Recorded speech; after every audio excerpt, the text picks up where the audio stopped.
Namaskar everyone and welcome to day 41 of our Ramayana Satsanga. Lakshmeenath Samarambham Nathayamuna Madhyamam Asmadacharya Paryantam Vande Guru Paramparam Yo Nityamachyutapadam Bhuja Yugma Rugma Vyamohatastaditarani Trinaya Mene Asmadguror Bhagavatosya Deika Sindho Ramanujasya Charanam Sharanam Prapadye आपदामपहर्तारं दातारं सर्वसम्पदां लोकाभिरामं श्रीरामं भूयो भूयो नमाम्यहम् यत्र यत्र रघुनाथकीर्तनं तत्र तत्र कृतमस्तकाञ्जलिं बाष्पवारी परिपूर्णलोचनं मारुतिं नमत राक्षसान्तकं कूजन्तं राम रामेति मधुरं मधुराक्षरम् आरुह्य कविताशाखां वन्दे वाल्मीकिकोकिलम् वेदवेद्ये परे पुंसि जाते दशरथात्मजे वेदप्राचेत सादासीत् साक्षात् रामायणात्मना. With prayers at the lotus feet of Sri Ramachandra and Acharyas, let us start our topic for today. So in yesterday's satsang, we saw how Trijata narrated her dream, and then Sita was so desperate that she considers giving up her life, and she walks towards the Shimshupa tree with that intention in her mind. Now Hanuman is sitting inside that tree, and he desperately wants to stop her from taking any such rash step, and he thinks, what can I do? Very quickly, he's pondering that what can I do to stop her from giving up her life? He thinks, if I jump in front of Sita and I start talking to her, she may feel that it is Ravana who has come in another disguise and he is trying to convince her. So then he feels that, okay, let me not go in front of her, but let me just talk from inside where I'm hidden in this tree only. Then he ponders over what to tell her. Suppose he starts trying to convince her that don't give up your life and all that. Then she may get shocked that who is this telling me all this? And then she may feel so scared that she may scream. And then it will attract attention from the Rakshasis. And if they come to know that he is there, then all his plan has come to waste. So he decided that that is not a good thing to do. And then in the next minute, he decides that what I am going to do is I will narrate the story of Rama, because Acharyas say Rama Katha is Vrita Sanjeevini. It is something which will bring back to life, which is something which is life giving. So there is no question of anybody wanting to give up their life when they listen to Rama Katha. So he starts telling, Evam Bahuvidam Chintam Chintayitva Mahakapihi Samshrave Maduram Vakyam Vaidehya Vyajaharaha. So reflecting on different kinds of thoughts, Hanuman spoke the following sweet words within the hearing range of Sita. So he spoke in such a voice that Sita could hear, but the Rakshasas could not hear. And he was telling. What did he tell now? He starts. Now again, Hanuman has great thoughts, and he decides that he is going to start the narration of Rama's story from Dasharatha Raja. So he starts telling that there was a king called Dasharatha. That king didn't have sons for many years. The whole Ramayana, everything right from the beginning, till how Rama is now in the forest and he's searching and he doesn't know where is Sita, who has taken her, and now I have come as a messenger to find that Sita. Like that, till that point, Hanuman narrates the entire Ramayana. And while he is telling about the qualities of Rama, he tells Rakshita swasya vrittasya swajanasya api rakshita rakshita jiva lokasya dharmascha parantapaha. That Rama who destroys all enemies, he is a protector of his own people also. He is a protector of dharma. And this person is the one who is always there for protecting everybody. Then he further, Lakshmana narrates all the events right from the time that Sita was abducted by Ravana till now he has come to Lanka. All this he is telling. Now Sita is surprised and she thinks, am I dreaming? What is this voice that I'm hearing? And she looks around, she looks down to the ground, she looks to her sides, and finally then she looks up, but she is still not able to see Hanuman because he has kept himself hidden inside that tree. Then Hanuman continues further and he asks her, who are you? What is your identity? Why are you crying? Don't cry, don't feel bad like this. Are you the same Sita who was forcefully kidnapped and brought here by Ravana from Janasthana? And so on. He asks her many questions because he wants to confirm that indeed she is Sita. At that point of time, Sita wipes her tears and she replies, Snusha Dasharathasyaaham Shatru Sainya Pratapinaha Duhita Janakasyaham Vaidehasya Mahatmanaha Sita cha nama namnaham Bharya Ramasya Dhimataha Samadvadasha Tatraham Raghavasya Niveshane. She says, I am the daughter-in-law of Dasharatha. Snusha, I am the daughter-in-law of Dasharatha. Who is this Dasharatha? He is such a great Pratapavan. He is someone who will give great trouble to the army of his enemies. I am the daughter of the noble-natured Janaka, who is the king of Videha. My name is Sita. I am the wife of the great Rama, and I have been living with this Raghava since the age of 12 years. And like this, she also describes that what all happened, how she got married to Rama, and how she lived in Ayodhya, and then how Kaikeyi took the boon from Dasharatha and they had to come to Vanavas, and so on. She also narrates her side of the story. Then Hanuman, at that point of time, Hanuman comes slightly lower to a lower branch and he becomes visible to Sita. Then he bows to her and he says that I am Ramaduta. Aham Ramasya Sandeshat Devi Dutah Tavagatah Vaidehi Kushali Ramaha Twamcha Kaushalam Abravit. O Sita, O Vaidehi, O daughter of King Videha, King of Videha, I have come here as Rama's messenger. As per his directions, I have come. I have come to meet you. And that Rama, that virtuous Rama, has sent regards and inquired about your welfare. Although Hanuman is telling this, Sita is still doubtful and she asks a question to Hanuman. What does she ask? Kwate Ramena Samsargaha Katam Janasi Lakshmanam Vanaranam Naranam Cha Kathamasit Samagamaha. Where was your contact with Rama? How do you know Lakshmana? How did this union between monkeys and men arise? So, what Sita is asking, it appears as if she is asking that how could Rama, who is a Nara, he is a man, associate with you, Vanaras, you are monkeys. So, how did this association come about? She asks like that. And she wants to know how is it that these people came together.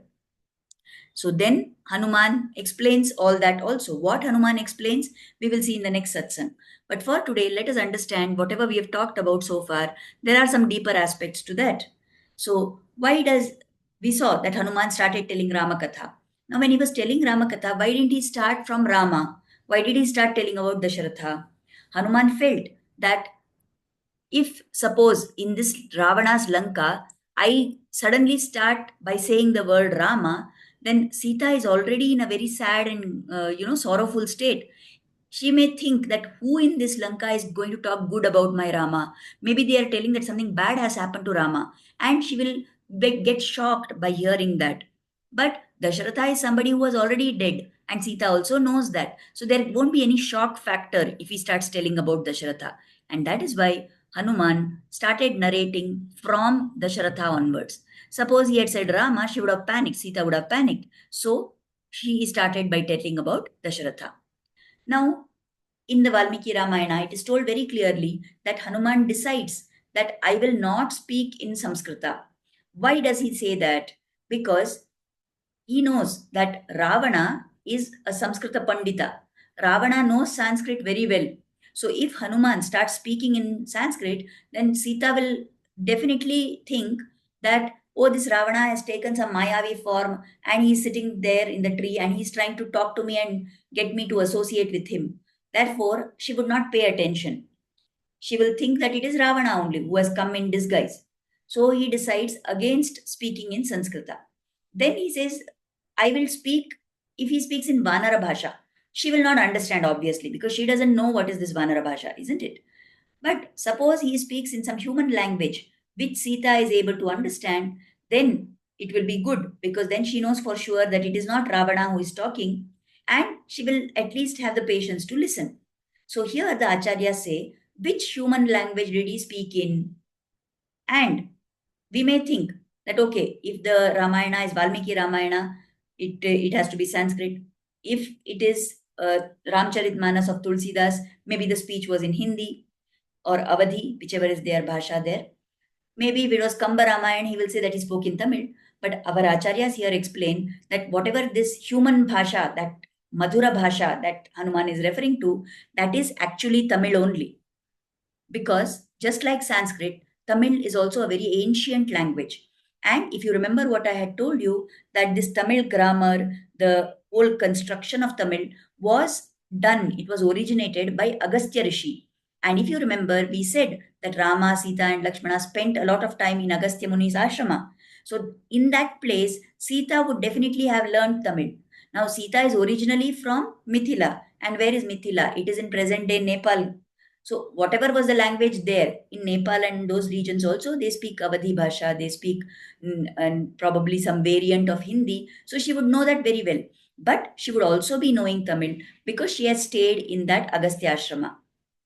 So, and Ravana, although people of modern day Tamil Nadu claim that he is a Tamilan and all that, but in reality, Ravana didn't know Tamil so much. He was considered a Sanskrit Pandit, and therefore Hanuman decided that he is definitely not going to speak in Sanskrit, but he spoke in Tamil, in that Madhura Bhasha called Tamil. And because Sita knew that language, where she had spent time in Agastya Ashrama, she had learned that language. Therefore, she was also able to understand and converse with Anjaneya. Now, when we noticed that when Hanuman asks Sita that who are you? Are you the one who was abducted by Ravana and so on? She starts by describing. She says, Snusha Dasharathoham. So I am the daughter-in-law of Dasharatha. What is she trying to say here? Why is she pulling Dasharatha into the picture? Here, the Acharyas say that there are two aspects to this. One is she is indicating that Dasharatha, who was the great warrior, I am his daughter in law. She's trying to say that if had my father in law Dasharatha been alive today, I would never have got into this situation. Rama has taken time. He has not yet come to rescue me. But if my father in law had been alive, this situation itself wouldn't have arisen, that I would have had to be in such a sad state. That is one thing. Secondly, Acharyas explain another aspect. They point out how when Ravana came to the ashrama in the forest, Rama had gone away behind Maricha, Lakshmana had been sent away by Sita, and she was alone in that ashrama. When Ravana came there with plans to kidnap her, he had asked her, "Who are you?" And she had said, "I am Janaka's daughter." She had claimed that as her identity. The first thing she told to describe herself is Janaka's daughter. So here the acharyas say that for a married woman, what identity she uses, that will decide what is her situation. So here they say for Janaki, for Sita, no doubt she is Dasharatha's daughter-in-law and she is Janaka's daughter. But when she said that I am Janaka's daughter, when she claimed that as her primary identity, she got abducted, she got kidnapped. All problems started for her, right? And later, now, what she is doing, she's telling Hanuman that I am the daughter-in-law of Dasharatha. So here, if we compare and see, at that time when she said I am Janaka's daughter, it was the start of bad times for her. Here, when she's telling that I am Dasharatha's daughter-in-law, now this is going to be the time from when the good time started from her for her. So, what they are trying to tell is that not that women should give up their family, their paternal family side identity, not like that. Their parents are definitely important, but it gives Shobha to a woman to be able to identify herself with the in-laws family. Once a woman is married, that family into which she is married should become her primary identity. She should be doing whatever it takes to understand, to be able to follow the norms of that family, to be she should think of herself as the very important member of that family, and she should do whatever she can to keep that family happy and to bring up that family. So when she does that, she is going to have a very good life. This, if we see in today's times also, it is very relevant to us, because many times we notice that nowadays girls, even after they are married, they continue to hang on to what their parents are telling. So once a girl is married, she should try to build up identity with her new relations rather than only sticking on to the old relations and neglecting the new ones. In fact, many times we also notice that even the mothers, instead of trying to tell their daughters to build up that new identity, they will keep finding fault. They will keep criticizing that in-laws family. And then naturally, how does this girl have the affinity for the new family? She will always see them as alien and feel that her parents, her relations are only the main ones. And that is not good for that family. Because in a marriage, when there is a wedding, it is not just that girl who gets married to the boy. It is one family that gets bonded to the other family. So if this daughter-in-law starts building bonds with her new family, then that is what is required for that family to prosper. If you just go on hanging to your old relations and you don't want to build up any new relationship here, then it is going to be very difficult for that family, for the entire set of families, and it will lead to a situation where families get broken. So we must remember this, what our acharyas have told about Sita as an example, that when she claimed she is Janaka's daughter, it was not so good time for her. It indicated the start of bad times. And now when she claims that she is Dasharatha's daughter-in-law, now the good times are going to start for her. Now, we saw that the Sita is asking Rama that how did Rama become friend with Vanara. So here the Acharyas tell us that she already knows that by nature Rama is very compassionate. He does not see who is high, who is low in birth. He does not see all those things because she already knows he has been friends with Guha, who is just a tribal person. Then he accepted the fatherly affection of Jatayu, who is just a bird. So Sita knows, and she is not questioning that why human being and monkeys, how can they have relation? She is not questioning that. She already knows Rama is having compassion for all beings. But what is she questioning? That we will come to know when we hear Hanuman's answer to her. Hanuman is very smart. He knows what she has in mind, and accordingly, he will answer her. So, tomorrow, when we see that part, we will come to know that important thing, right? So, for today, if we focus on what Hanuman has done, first, he has decided that he is not going to appear in person, but he will just talk. Then he has decided what he is going to talk. He is going to narrate Ramakatha. Then he has decided that he will not start with Rama because she may panic, but he will start with Dasharatha. Then he has decided he is not going to talk in Sanskrit because she will think it is Ravana, but rather he will talk in the human language. Then we saw that he has narrated everything very beautifully to her. And he is going to answer the unspoken question in Sita's mind. So all this shows us, if there is one takeaway for us from this, it is that we must appreciate how great is this intelligence of Hanuman. He is praised as a great jnani. He is praised as Navavyakarana Pandita. He is praised as the knower of all the Vedas. Yes, this great intelligence of Hanuman is shining throughout this Sundarakanda. And if we want our children to develop these qualities of Hanuman, if we in our life want to get this kind of a smartness and intelligence, then we must pray that we get all these qualities like Hanuman. In fact, there is a shloka which is commonly taught to children also. Buddhir balam yashodhairyam nirbhayatvam arogata ajadhyam vakpatutvam cha hanumat smaranad bhavet. If there is somebody who meditates on Hanuman, who remembers Hanuman constantly, they will get all these qualities. What are those qualities they will get? Buddhi, right? Intelligence. Balam, strength. Then they will get fame. They will get fearlessness. They will get valor. They will not have any ill health.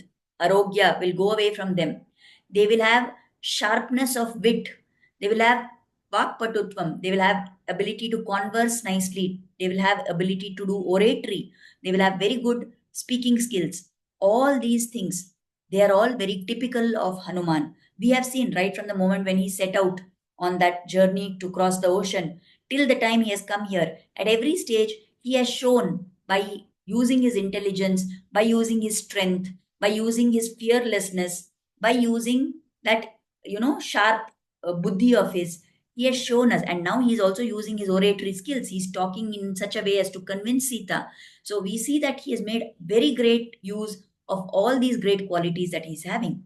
So if we remember Anjaneya, if we pray to Hanuman, then we will definitely be blessed with all these qualities which Hanuman has. So we have been fortunate enough to hear about all these qualities. We've been fortunate to learn about these things from the Vyakhyanas of the Acharyas. Let us offer gratitude at their lotus feet and let us pray for the Acharya's grace to always be on us.